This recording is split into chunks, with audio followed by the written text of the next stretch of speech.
government by surprise. It took everyone by surprise. Let's get more now from Daniel Levy, who is in London but is the president of the US Middle East Project and was a former Israeli negotiator. Just listening there to Amit and the way that these musical festival goers were surprised, and some of them clearly in those videos kidnapped. What is it now, do you think, that the Israelis have to do to get Amit's friends back?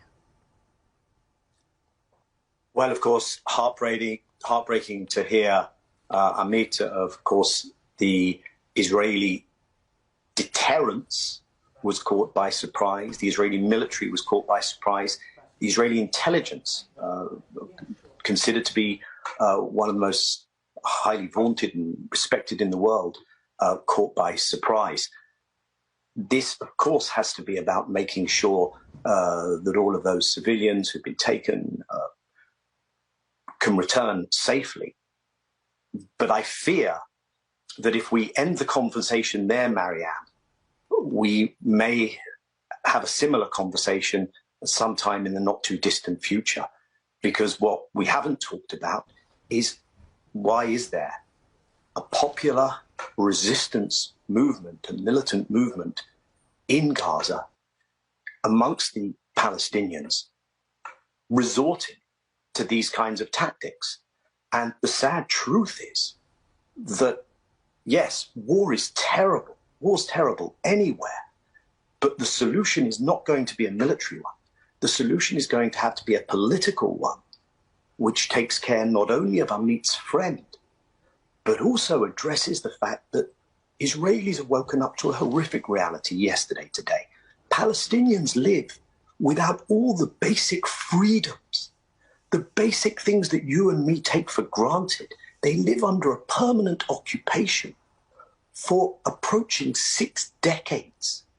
It's been called an apartheid regime. There can be, sadly, no security, not for Amit, not for his festival-going friends, as long as Palestinians are deprived their most basic rights and freedoms and dignity. So if we zoom out, difficult as it is to do on a day like today, and after listening to Amit, if we zoom out, we're going to have something which not only addresses that question you just raised, but addresses the absence of any horizon of hope for millions of Palestinians, not just this weekend, but every day of every year for decades.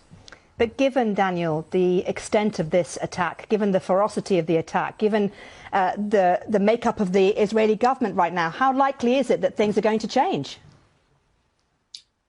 Very unlikely indeed. But let's not have a time horizon of days or months in front of us.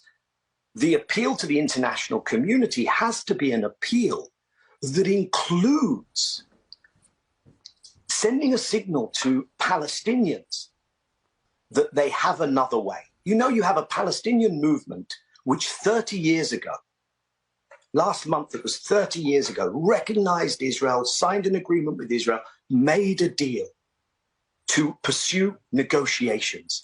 And since that time, the number of illegal Israeli settlers has quadrupled.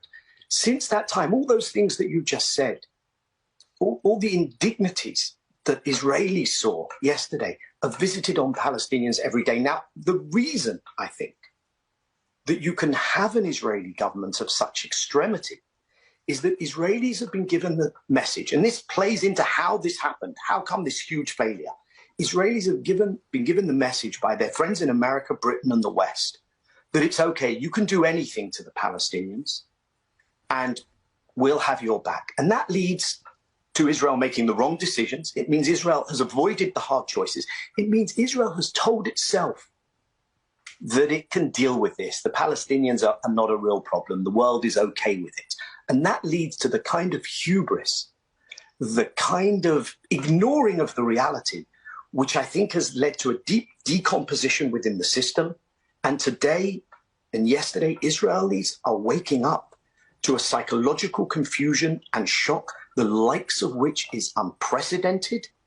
And as people take a deep breath, come to terms with this, I'm afraid we're going to see horrific scenes coming from Gaza when it comes to what Israel is going to do there. But at some stage, if we actually want hope and we don't want to have these conversations in the future, that is going to have to include a wall-to-wall change in the policy that's taken towards the Palestinians, because unless Palestinians have security, Israelis won't have security, and war is appalling for everyone caught in it.